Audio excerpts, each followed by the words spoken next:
تو آج ہم ایک ایسی کتاب کی بات کرنے والے ہیں جو سیاست کے بارے میں ہماری سمجھ کو شاید ہمیشہ کے لیے بدل کر رکھ دے۔ کتاب کا نام ہے دی ڈکٹیٹرز ہینڈ بک، اور اس کا جو بنیادی دعویٰ ہے نا، وہ جتنا سادہ ہے اتنا ہی حیران کن ہے۔ وہ یہ کہتی ہے کہ سیاست اچھے یا برے لوگوں کا کھیل ہے ہی نہیں، بلکہ یہ کچھ ایسے ٹھوس اصولوں کا کھیل ہے جن پر چلنا ہر لیڈر کی مجبوری ہے، پھر چاہے وہ کوئی ظالم آمر ہو یا ایک مقبول جمہوری صدر۔ بچپن سے ہمیں سیاست کی ایک بہت ہی مثالی تصویر دکھائی جاتی ہے، یہی کہ یہ ملک و قوم کی خدمت کا نام ہے، عوام کی بھلائی کا نام ہے۔ لیکن ذرا سوچئے، کیا ہو اگر یہ سب صرف ایک دکھاوا ہو، اگر سیاست کا اصل مقصد کچھ اور ہی نکلے؟ اور وہ مقصد ہے اقتدار حاصل کرنا اور اسے ہر قیمت پر برقرار رکھنا۔ کتاب کا مرکزی خیال یہ ہے کہ کسی بھی حکمران کو حکومت کرنے کے لیے پورے ملک کی ضرورت نہیں ہوتی، نہیں، اسے صرف چند مٹھی بھر لوگوں کی وفاداری چاہیے ہوتی ہے، جنہیں وہ خوش رکھ کر اپنی کرسی محفوظ رکھتا ہے۔ چلیں اس نظریے کو سمجھنے کے لیے ایک حقیقی کہانی سے شروع کرتے ہیں۔ یہ کہانی ہے کیلیفورنیا کے ایک چھوٹے سے غریب شہر بیل کی، جو سیاست کے اصل کھیل کو بالکل بے نقاب کر دیتی ہے۔ یہ رقم ہے رابرٹ ریزو کی سالانہ تنخواہ۔ وہ تھا کون؟ بیل شہر کا سٹی مینیجر۔ $8 لاکھ۔ ذرا سوچئے، ایک چھوٹے سے غریب شہر کے ایک ملازم کی تنخواہ $8 لاکھ سالانہ۔ اور یہ رقم اتنی زیادہ تھی کہ یہ اس وقت کی امریکی صدر کی تنخواہ سے بھی دگنی تھی۔ سوال یہ ہے کہ بھئی یہ کیسے ممکن ہوا؟ یہ اس لیے ممکن ہوا کیونکہ بیل کے لیڈروں نے نظام کی ایک کمزوری کا فائدہ اٹھایا۔ انہوں نے ایک بہت ہی غیر معروف آف سائیکل الیکشن کروایا، جس میں شہر کے 36,000 باشندوں میں سے صرف 400 لوگوں نے ووٹ ڈالا۔ جی ہاں، صرف 400۔ اور بیل کی کہانی کا یہی سب سے اہم سبق ہے۔ لیڈروں کو سب کی ضرورت نہیں ہوتی، انہیں صرف ان چند لوگوں کی ضرورت ہوتی ہے جو انہیں اقتدار میں رکھ سکیں۔ تو سیاست عوام کی بھلائی کے لیے نہیں ہوتی، یہ ان چند لوگوں کو خوش رکھنے کے لیے ہوتی ہے۔ تو سوال یہ ہے کہ یہ صحیح لوگ آخر ہیں کون؟ یہ کتاب سیاسی منظرنامے کو 3 گروہوں میں تقسیم کرتی ہے، اور یہی اس تھیوری کا دل ہے۔ آئیے دیکھتے ہیں کہ یہ 3 گروہ کون سے ہیں۔ پہلا اور سب سے بڑا گروہ ہے دی نامنل سلیکٹریٹ، یا جسے ہم انٹرچینجبلز کہہ سکتے ہیں۔ یہ وہ تمام لوگ ہیں جن کے پاس قانونی طور پر لیڈر منتخب کرنے کا کوئی نہ کوئی حق ہے، جیسے کسی ملک کے تمام رجسٹرڈ ووٹرز۔ ان کی تعداد بہت زیادہ ہوتی ہے، لیکن ان کا حقیقی اثر بہت کم ہوتا ہے۔ دوسرا گروہ ہے دی ریئل سلیکٹریٹ یا انفلوئنشلز۔ یہ وہ لوگ ہیں جو حقیقت میں لیڈر کے انتخاب میں اہم کردار ادا کرتے ہیں، جیسے امریکہ میں الیکٹورل کالج یا کسی آمرانہ نظام میں پارٹی کے بڑے بڑے عہدیداران۔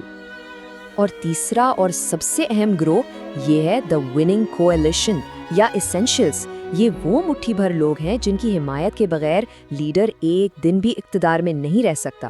یہ چند جرنیل، خاندان کے لوگ یا پارٹی کے سینئر لیڈر ہو سکتے ہیں۔ لیڈر کا اصل کام اسی گروہ کو ہر حال میں خوش رکھنا ہوتا ہے۔ تو یہ ایک طرح کا سیاسی فنل بن جاتا ہے۔ سب سے اوپر ملک کے تمام ووٹرز، پھر ان میں سے وہ لوگ فلٹر ہوتے ہیں جو حقیقت میں اثر انداز ہوتے ہیں، اور آخر میں وہ مٹھی بھر لوگ بچتے ہیں جن کی حمایت کے بغیر حکومت چل ہی نہیں سکتی۔ اور کسی بھی ملک کی سیاست کا دار و مدار اسی بات پر ہے کہ یہ وننگ کولیشن کتنی بڑی یا چھوٹی ہے۔ اگر یہ بہت چھوٹی ہے تو ایک آمر کی طرح حکومت کی جائے گی، اگر یہ بہت بڑی ہے تو ایک جمہوری لیڈر کی طرح کام کرنا پڑے گا۔ جمہوریت میں لاکھوں ووٹرز کو خوش کرنے کے لیے عوامی پالیسیاں بنانی پڑتی ہیں، جبکہ آمریت میں چند لوگوں کو ذاتی انعامات جیسے پیسہ اور ٹھیکے دے کر بھی کام چلایا جا سکتا ہے۔ تو اس ساری تھیوری کا نچوڑ کیا ہے؟ مصنفین کے مطابق اقتدار میں رہنے کے لیے ہر حکمران کو سمجھیں کہ 5 اصولوں کا ایک خفیہ ہدایت نامہ دیا جاتا ہے۔ آئیے ان اصولوں پر ایک نظر ڈالتے ہیں۔ پہلا، اپنے لازمی حامیوں کا گروہ جتنا ممکن ہو چھوٹا رکھیں، اس سے انہیں کنٹرول کرنا اور نوازنا آسان ہوتا ہے۔ دوسرا، ممکنہ حامیوں کی تعداد بڑی رکھیں تاکہ موجودہ حامیوں کو بدلا جا سکے۔ تیسرا، آمدنی کے تمام ذرائع پر مکمل کنٹرول رکھیں۔ چوتھا، اپنے خاص حامیوں کو بس اتنا دیں کہ وہ وفادار رہیں، ایک پیسہ بھی زیادہ نہیں۔ اور پانچواں اور شاید سب سے سفاکانہ اصول، اپنے حامیوں سے پیسے لے کر عوام کی زندگی بہتر بنانے کی غلطی کبھی مت کریں۔ اب یہ اصول صرف آمروں پر لاگو نہیں ہوتے، جمہوریتیں بھی انہیں استعمال کرتی ہیں، بس ان کے طریقے ذرا زیادہ پیچیدہ ہوتے ہیں۔ مثال کے طور پر امریکہ میں جیری مینڈرنگ کے ذریعے انتخابی حلقوں کی حدود اس طرح بنائی جاتی ہیں کہ حکمران جماعت کم ووٹ لے کر بھی زیادہ سیٹیں جیت جائے۔ یہ اپنی وننگ کولیشن کو مصنوعی طور پر چھوٹا اور محفوظ بنانے کا طریقہ ہے۔ اسی طرح پورک بیرل اخراجات کے ذریعے کسی خاص سیاستدان کے حلقے میں سرکاری فنڈز مختص کیے جاتے ہیں، جو اپنے حامیوں کو نوازنے کا ایک جمہوری ورژن ہے۔ تو کیا ہوا اگر سیاست ایسے ہی کام کرتی ہے؟ اس سے فرق کیا پڑتا ہے؟ بھائی فرق زندگی اور موت کا پڑتا ہے۔ آئیے دیکھتے ہیں کہ یہ نظام حقیقی دنیا کے نتائج پر کیسے اثر انداز ہوتا ہے۔ 2003 میں ایران میں 6.6 شدت کا زلزلہ آیا، جس میں 26,000 سے زیادہ لوگ ہلاک ہوئے۔ 2 سال بعد چلی میں اس سے 25 گنا زیادہ طاقتور زلزلہ آیا اور وہاں صرف 11 افراد ہلاک ہوئے۔ وجہ کیا تھی؟ طرز حکومت۔ چلی ایک جمہوری ملک ہے، وہاں لیڈر کی بقا عوام کو بچانے میں تھی، اس لیے وہاں سخت بلڈنگ کوڈز نافذ کیے گئے تھے۔ ایران میں جہاں حکومت ایک چھوٹے گروہ پر انحصار کرتی ہے، عوامی تحفظ کے فنڈز کرپشن کی نظر ہو گئے، جس کا نتیجہ ہزاروں اموات کی صورت میں نکلا۔ اور یہ منطق صرف قدرتی آفات تک محدود نہیں۔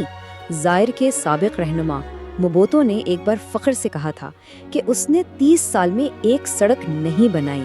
کیوں؟ کیونکہ وہ جانتا تھا کہ جن سڑکوں پر فوج جاتی ہے، انہی سڑکوں کو باغی بھی استعمال کر سکتے ہیں۔ وہ عوام کو جوڑنے والی سڑکیں کبھی نہیں بناتے، کیونکہ یہ ان کے کنٹرول کے لیے خطرہ ہے۔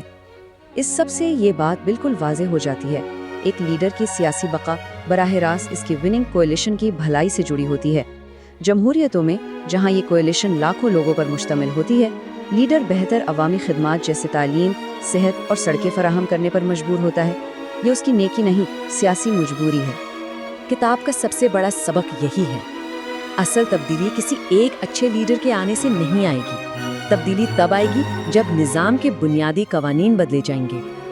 جب ایک لیڈر کو اقتدار میں رہنے کے لیے زیادہ سے زیادہ لوگوں پر انحصار کرنا پڑے گا، تو وہ خود بخود عوام کی بھلائی کے لیے کام کرنے پر مجبور ہو جائے گا۔ آخر میں ایک سوال پر غور کیجیے، کیا وہ پالیسیاں جنہیں ہم عوامی مفاد یا ملک کی بھلائی کا نام دیتے ہیں، دراصل کسی لیڈر کی طرف سے اپنے مخصوص حمایتی گروہ کو انعام دینے کا ایک زیادہ مہذب اور پیچیدہ طریقہ تو نہیں؟ اس فریم ورک سے سیاست کو دیکھنے پر دنیا بالکل مختلف نظر آنے لگتی ہے۔